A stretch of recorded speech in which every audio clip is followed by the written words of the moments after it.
এই WhatsApp bro, I am fine. কোথায় যাচ্ছি আমরা এখন? আমরা যাচ্ছি রেস্টুরেন্টে, তামিল রেস্টুরেন্টে নাস্তা করতে। শুধু মাস্তি হবে, এনজয় হবে, কেন? মাস্তি হবে। ইয়েস। ওকে। এই হোয়াটসঅ্যাপ ব্রো, কোথায় যাচ্ছি আমরা এখন? বিজি কে? ডিউটি শেষ করে একটু ডিনার খাওয়ার উদ্দেশ্যে রুম থেকে বের হলাম। রুম থেকে বের হয়ে রাস্তার সাইডে মনে হলো, দৃশ্যটা দেখে আমার মনে হলো যে একটু ভিডিও ধারণ করি। আসলে চমৎকার, বাইরের সাইডগুলো অনেক দেখতে অনেক সুন্দর, চমৎকার। রাতের এই মনোরম দৃশ্যগুলো আমার মনটা সত্যি মুগ্ধ করছে। আপনাদেরও দেখাই সাইডের ঠিক ওয়েদারগুলো, ব্যাকগ্রাউন্ডগুলো কত সুন্দর। এটা একেবারেই এখানকার ন্যাচারাল, দেখতে অনেক সুন্দর লাগে। ঠান্ডা হাওয়া, তার ভিতরে বাইরে আসলে একটু হাঁটাহাঁটি করলে, আর যদি তার ভিতরে খাওয়ার কোনো প্রোগ্রাম থাকে তাহলে তো কোনো কথাই নাই। বাইরের পরিবেশটা এত সুন্দর, আমার মনটা একবারে ভরে যায় রাতের বেলা যখন আমরা বের হই রুম থেকে, বের হই কোনো কিছু খাওয়ার উদ্দেশ্যে বা একটু ঘোরাঘুরির উদ্দেশ্যে। ডিউটি শেষ করে এই মনোরম পরিবেশটা অনেক সুন্দর লাগে। তার ভিতরে বাইরের আবহাওয়াটা অনেক গরমের ভিতরে বাইরের আবহাওয়াটা ন্যাচারাল, আকাশ থেকে হালকা হালকা ঠান্ডা, এবং যে বাতাসটা, এই বাতাসটা রাতের ভিতর মনকে একেবারে মুক্ত করে।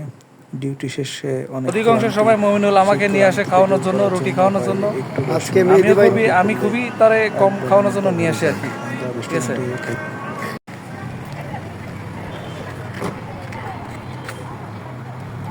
কি করবো? আমাদের দেশে একটা সাইকেলও যদি বাইরে রাখা হয়, দিনের বেলা মতো চোরেরা চুরি করে নিয়ে যায়। আর এই দেশে এরকম রাতে একবারে এখানে এভাবে সারা রাত পালানো থাকবে, এটাতে একটা ফুলের টোকা পর্যন্ত দেওয়ার করার এরকম লোক নাই। ঠিক আছে, বা এরকম মন মানসিকতা নাই। এখানকার আইন মোটামুটি করা, মোটামুটি না যথেষ্ট করা। ঠিক আছে।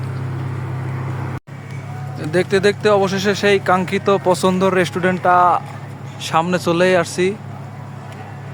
এইটাই আমরা বেশিরভাগ এই রেস্টুরেন্টে খাই। রেস্টুরেন্টের খাবারটা অনেক ভালো, মোটামুটি পরিবেশটাও ভালো। ঠিক আছে, মানসম্মত, বাইরের ওয়েদারটাও অনেক সুন্দর, এনজয় করে খাওয়া যায়। মোটামুটি হোটেলের পরিবেশটা হচ্ছে এটাই। এখন আমরা খাওয়ার জন্য অর্ডার দিব। সব মিলায় বাইরের পরিবেশটাও অনেক সুন্দর। অর্ডার দিয়ে রেস্টুরেন্টের ভিতরে বসে আছি, একটু সময় লাগে, সাথে সাথে তো দেয় না এখানে। অর্ডার দেওয়ার পরে তারপরে রুটি তৈরি করে এটা তারপর দেয়। অপেক্ষা করুন, অবশ্যই দেখাচ্ছি।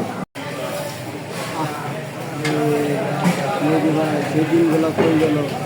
52 ঘন্টা ডিউটি করতাম, 56 ঘন্টা ডিউটি করতাম।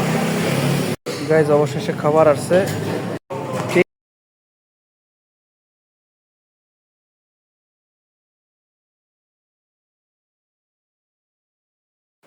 খাবারটা দেখতে যেমন সুন্দর, খাইতেও তেমন ভালো, সুস্বাদু। আমরা এখানে প্রায় আসি এই রুটি খাওয়ার জন্য। আবার মাঝে মধ্যে আমরা গার্লিক রুটিও খাই। তবে এই রুটি চান্নাইটা অনেক সব থেকে সুস্বাদু লাগে। 3-4 আইটেমের তরকারি দেয় এর সাথে। আমরা এক্সট্রার সাথে মুরগি নিয়েছি, 3জন মিলে খাচ্ছি।